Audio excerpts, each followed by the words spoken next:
હવે સમાચાર વલસાડથી, જ્યાં રીઢા ચોરની ટોળકી ઝડપાઈ છે। 7 સ્થળે ચોરીને અંજામ આપનાર 3 ચોરને પોલીસે ધરપકડ કરી છે।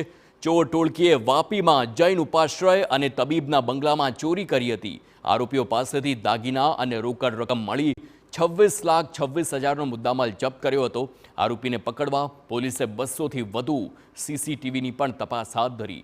આરોપીઓ દિવસે રેકી કરતા અને રાત્રિના સમયે ચોરીને અંજામ આપતા હતા। આરોપીઓએ સુરત, દમણ પણ ચોરી કર્યાનું પણ સામે આવ્યું છે। દમણમાં પણ જે પ્રમાણે ચોરી કરી છે તેને લઈને એ પણ ખુલાસો થયો છે।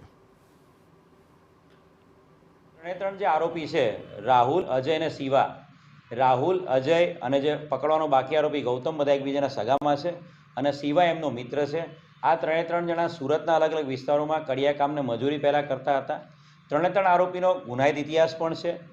જે રાહુલ છે એની વિરુદ્ધમાં 6થી વધુ ગુના સુરતના અલગ અલગ પોલીસ સ્ટેશનમાં દાખલ થયેલા છે। એની સુરત શહેરમાં પાસા અને તડીપાર પણ થયેલી છે અને સુરતના જે 6 ગુનાઓ છે એમાં એક મોટો ધાડનો ગુનો પણ સામેલ છે।